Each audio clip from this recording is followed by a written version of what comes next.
Welcome to my video series, The Heroine's Journey. I'm Susanna Liller, and it's time to find your happiness. We are going through the steps of the heroine's journey. We've had a couple videos, previous videos, and this one, we're going to talk about yet another step and hear how the three women, Pamela, Maureen, and Lisa, experienced this step in their particular heroines' journeys. And I hope that you are enjoying their stories as much as I've enjoyed them and other people have enjoyed them in reading the book. This, I think, having them tell their stories and so that you can see them and hear from them makes it really come alive. And you can be right with them as they're going through these particular moments in their lives. And also, I hope that even though they're different from you and what's happened to them is different from what's happened to you, I'm hoping you're drawing parallels in your own life. When you were perhaps hanging out where you usually do in your ordinary life, and you got a call, and then you had to decide, are you going to respond to it? So that's where our women are in this video. This particular milestone I call the leap. It's responding to the call. It's crossing the threshold into the adventure, going into the unknown, into a situation where you haven't been. So each of them, of course, different things happen. Pamela is in this play and has encountered the emotions coming up, the memories coming up, and she begins to really question, am I happy? And then we have Maureen, who has received a diagnosis, and she's got to decide what to do with it. How is she going to deal with it? Is life truly over for her the way she ever wanted it to be? And then Lisa had that just life-changing moment with her instructor. Those 4 words, play the wrong note. And now what does she do? Well, she's going to be making a decision too, a big decision that really changes the trajectory of her life. So that's what's happening for these 3 women, and you'll hear more about it soon. But it also is what happens when a call comes into your life, and it does force you to make a decision, even if it's not something that came from within you, but perhaps happened from outside of you. You still have to make a decision how you're going to respond to what's happened to you.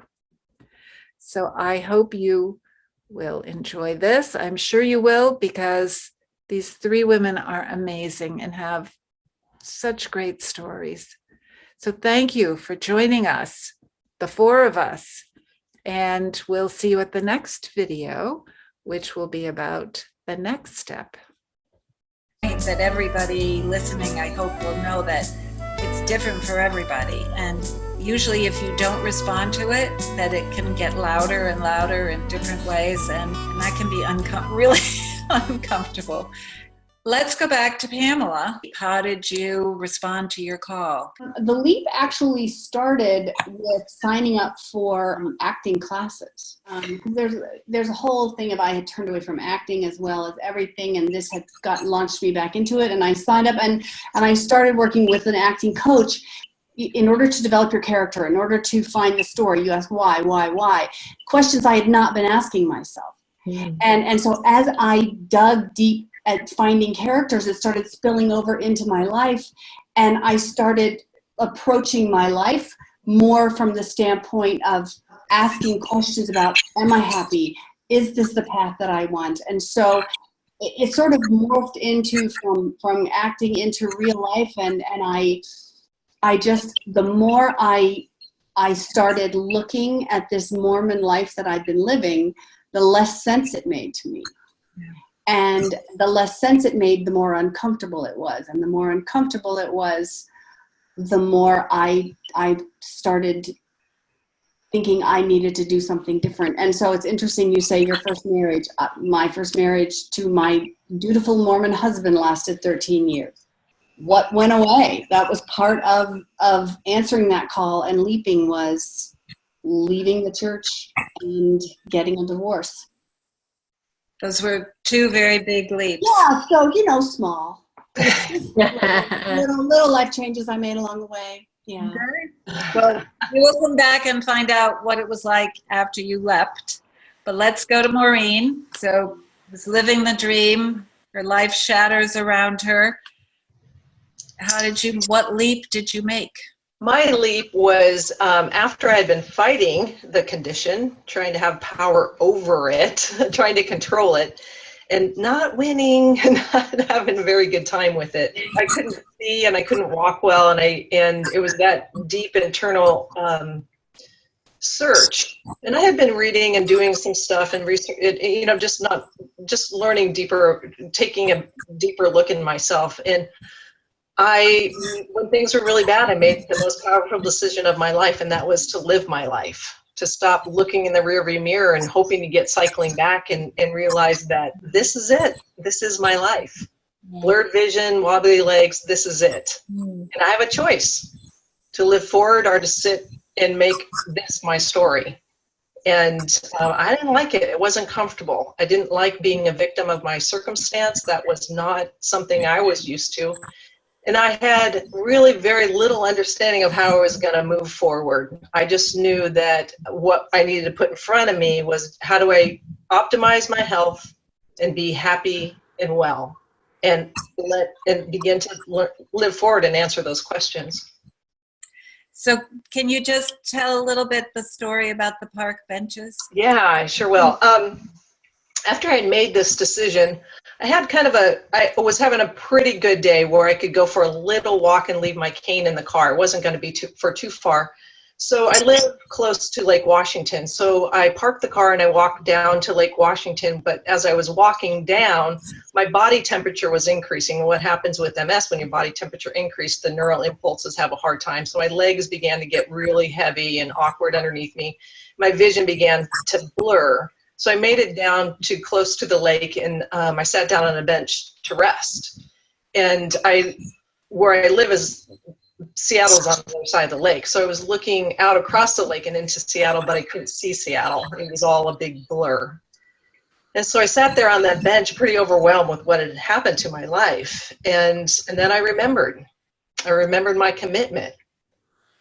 And I had this thought that was so powerful. I don't know if I thought it or it thought me. And it was, focus on what you can see and not on what you can't. Right. So I just thought, okay.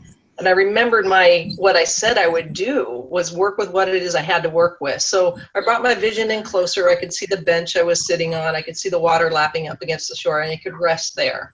Then I looked down the park and where I wanted to go for a walk, but I knew it was too far. So I looked to the next bench. And I knew I had a choice, and that was to get up and move to the next bench or not. And I'm really glad I got up and I moved to the next bench. Yeah.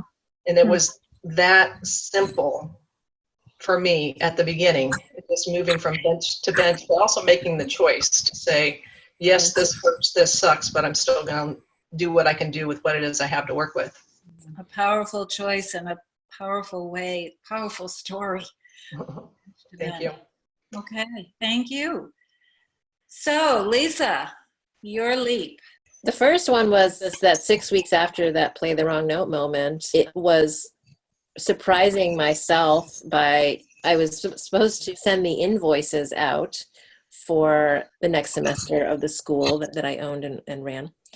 And I just couldn't do it.